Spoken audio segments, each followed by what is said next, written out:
When all the air in my world is filled with obsidian, even my brother's cave space, and I'm on top of a 317-block high obsidian plane, how can I get back to the ground? It's actually very simple. We can just dig down about 200 blocks. See you again this time next year. Don't worry, what we're going to do is definitely not dig down, but explore the vast obsidian continent during the day. This is because even though it's filled with obsidian, many small animals will still spawn as the world generates, and although they will suffocate and die immediately, their drops will float all the way up to our height. There's a sheep here. There's even wool, good stuff. So, on the first day, Fei Shui moved across the surface, aimlessly searching for the resources that floated up. As night fell, a large number of monsters began to spawn on the obsidian land, and our survival could finally truly begin. Spiders are our main target. Spiders are very easy to kill, very easy. Okay, let's use the string to make some wool. With 8 pieces of wool, Fei Shui can build a save point. With this save point, we can safely survive the night and continue our journey during the day. This is because before we get wood to make a bed, we can't set a respawn point, and traveling at night without protection will inevitably lead to being killed by monsters and sent back to the world's spawn point. But as long as we can escape the monsters pursued at night, relying on almost unlimited raw meat and rotten flesh, Fei Shui can find a biome where it snows, or rather, where foxes spawn. The true night spirit is here. Foxes spawn here, but they only spawn on snow, so we still need to wait for snowy weather. During this process, Fei Shui can first mine a piece of obsidian with her bare hands. Believe me, even though mining a piece of obsidian with bare hands, the obsidian, it takes a full 5 minutes, but this is a very important step, so don't let your hand shake. If your hand shakes, it's all over. I've been using this mouse for so long, it's always stuttering. I feel like I need a more reliable mouse. Hey, wow, I got a piece of obsidian, but it's not over yet. The next step is to mine another piece of obsidian with my bare hands. After this, we'll have a pit where we can provide foot care services for the villagers at night. We're not doing foot care, we're fixing this little guy's hip bone, we're fixing his hip. Wow, I even dropped a bow. That's great, perfect hip repair service. This way, we can go out and fight spiders and zombies, and when we come home, we can fix this little guy's hip. There's really nothing to do during the day. We can't even go too far from this place because it only snows here. My walking posture is so arrogant. Why is my walk so cool? Hey, it's snowing. We successfully summoned the snow, everyone. Wow, I didn't expect that the background music just now was actually a snow summoning BGM. Waiting for the ground to be covered in blood, everything can then get back on track. The foxes will respawn on the snow, and there's a 5% chance that they will have an emerald carved in their mouths. Of course, it doesn't matter if they don't have one in their mouths. We just need to keep resetting them to their initial spawn point, and eventually, an emerald fox will appear. Finally, Fei Shui waited for the wandering trader to appear and traded a block of obsidian with him. With enough luck, we should soon be able to get a rhododendron flower, but wait, the rhododendron flower requires 5 blocks of space. We only have 3 building spaces, it can't grow. We have to dig a large obsidian pit with our bare hands. What? This will definitely work. Rhododendron, we finally have wood, everyone. This not only means we can make workbenches, beds, and even chests, but it also means Fei Shui can finally make a wooden pickaxe. You might be wondering, Fei Shui, what's the use of a wooden pickaxe? It still can't mine obsidian. Well, mining obsidian with bare hands takes 250 seconds, while using a wooden pickaxe only takes 120.25 seconds, doubling the efficiency. But the game is far from over. Just to mine through the 300 plus layers of obsidian shell, it would take about 20 hours with bare hands, and about 10 hours with a wooden pickaxe. That's still too slow. To obtain stronger tools, Fei Shui built a temporary base and then set her sights on the zombies. That's right, for the iron they dropped. But Fei Shui quickly discovered a problem. This world doesn't only spawn zombies. There are many other monsters like spiders, which will greatly reduce our zombie farming efficiency. The good news is that preventing spiders from spawning is also simple. Just lay down a lot of half slabs next to the house like this. I have to show you all this monster spawning efficiency. It's simply amazing. Little zombie, run, run. Look, as long as we zoom in on the screen, the zombies will keep coming because they have the largest enemy detection range, a radius of 35 blocks. So even if the skeletons and creepers can't find us, the zombies will still rush towards us. This way, we can safely farm iron. Okay, but we still need to be careful of the creepers. There will still be a few of them. Quote, after several nights of efficient combat with the zombies, Fei Shui successfully collected 10 iron ingots to make an iron bucket and a cauldron. That's right, The next step is to wait for a rainy day. The rainwater will accumulate in the cauldron, and then she can use the bucket to take the water out and put it aside to create infinite water. This way, Fei Shui can fill the large pit she dug earlier to replant trees with water, lure the zombies into it, and they will slowly turn into drowned zombies. Defeating drowned zombies yields iron ingots, and then she can craft a lightning rod to ignite the nether portal during a thunderstorm. And so, Fei Shui finally arrived in the nether, which is also filled with obsidian. Yes, even to go back, she has to mine 2 blocks of obsidian first.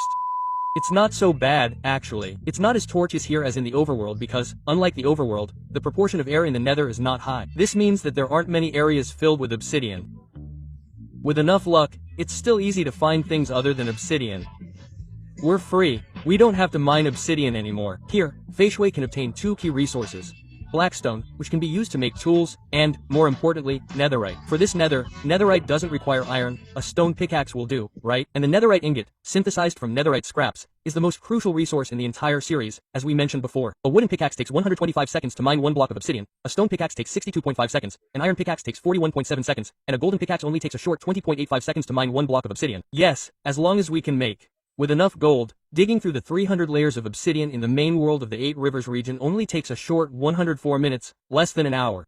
And we can find a higher point, like digging from this tree here, which is much easier than digging from sea level. Okay, everyone, let's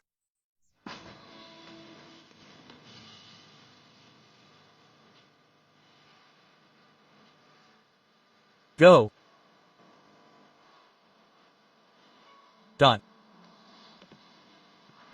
The last block. These 2 stone pickaxes have been watching for so long, I'll give you one chance, the last piece of obsidian. We dug it out. Okay everyone, that's it. We successfully dug to the bedrock of the main world with gold pickaxes, but the speed of digging 1 obsidian block every 20 seconds is not enough for us to explore further. To dig faster, we need to enchant the pickaxe.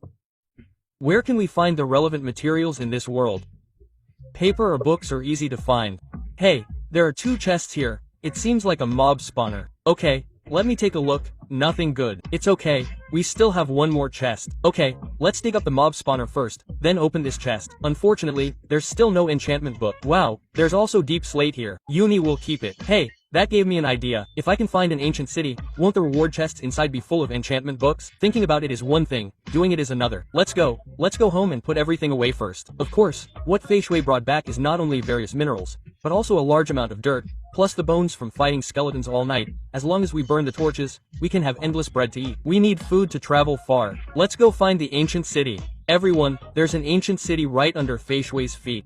Of course, you must be wondering how we're going to get down. We'll definitely dig down. Using diamond pickaxes, we can dig through 300 obsidian blocks in less than an hour, only 47 minutes. And all the spaces in the ancient city are also filled with obsidian. Hey, it's so hard, I bet even if the defenders smashed their heads against it, they couldn't get through. This is the first time I can dig freely in the ancient city without worrying about making noise. They shouldn't be able to get in here, right? This passage is only 1 block wide. What's it called? Shut up. Okay everyone, the first treasure chest. Don't mind the cries of the defenders, let them scream, they can't get in. We're super safe. There's nothing in this chest, don't worry. Let's go to the next chest. After a reckless digging spree in the ancient city, Fei Shui finally found. Hey, you'll respawn. Quick! Sorry, I'll just take 3 books, 4 books, and another double rope, and another diamond. Okay, I'll just take these, not too much, not a single extra item. Hurry up and go. Hey, with 3 books, we can make bookshelves, and then use the bookshelves to craft metals. Yes, to get unlimited bookshelves, we need the help of villagers.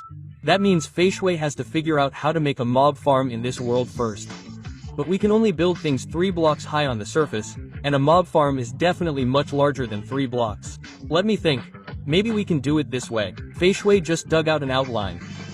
As long as we dig a pit this big here, we should be able to make a mob farm. How long will this take to dig? Question mark. After digging, dig a downward passage in the middle, and the prototype of the mob farm is complete. The rest is very familiar content. Build a tower, farm mobs, catch a witch and a zombie villager, wait for the witch to throw a weakness potion, and then heal the zombie villager with a golden apple. Fei Shui even dug a special space to store villagers.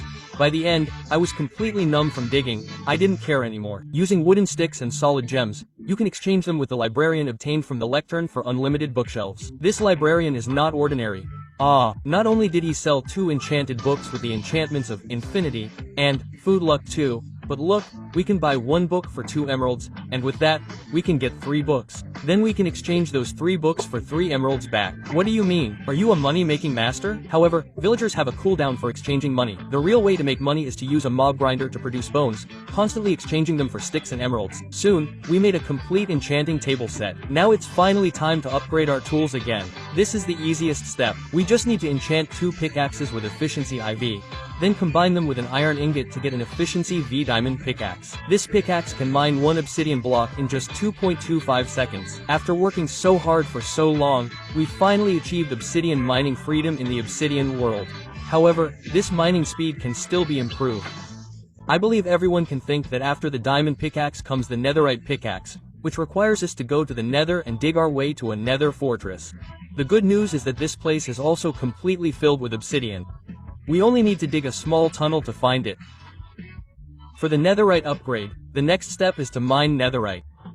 Everyone, I've had a technique for mining netherite that I've had in my head for many, many years. I've forgotten who told me about it. It's to dig in one direction at level 15. As soon as you hit lava, immediately turn and continue digging in a straight line. This way, you'll quickly find ancient debris. Note, usually, 1 to 3 spawn together. After finding one, be sure to dig a few more times nearby. Using this method, we quickly found enough ancient debris. We just need to smelt the ancient debris in a furnace and combine it with gold to make netherite ingots, and then, using the smithing table and a netherite upgrade, I upgraded the diamond pickaxe to a netherite pickaxe. This increased the speed at which I could mine obsidian from 2.25 seconds to 2.15 seconds, a whole 0.1 seconds faster. No problem, there's one last step. Next, I arrived in front of a nether fortress. That's right, I needed nether wart and blaze rods. With these, I could craft a brewing stand and begin my potion-making journey. Then, I dug a small pit for the villagers on the surface and used soul sand and water to transport my brother's villagers there so they could start breeding. At the same time, I also fished up a potion of weakness,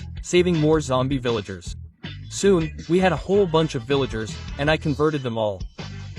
In just a few days, I could use emeralds to create a beacon prototype. Now all that's missing is the beacon itself. I'll use a diamond pickaxe with fortune 3 to fight the wither and get wither skeleton skulls. As for the wither, is there a better place to fight it than this obsidian world?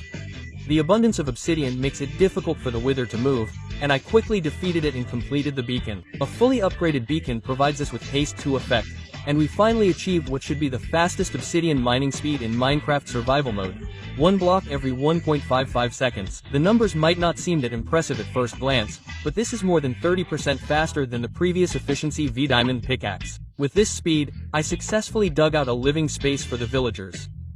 I can finally confidently head to the end. Although it's also filled with obsidian, this means we can easily mine tunnels and break the crystals, and endermen won't spawn in 2-block high spaces. Defeating the Ender Dragon is actually the easiest step. Okay everyone, if you like this series, don't forget to like and subscribe. See you in the next series.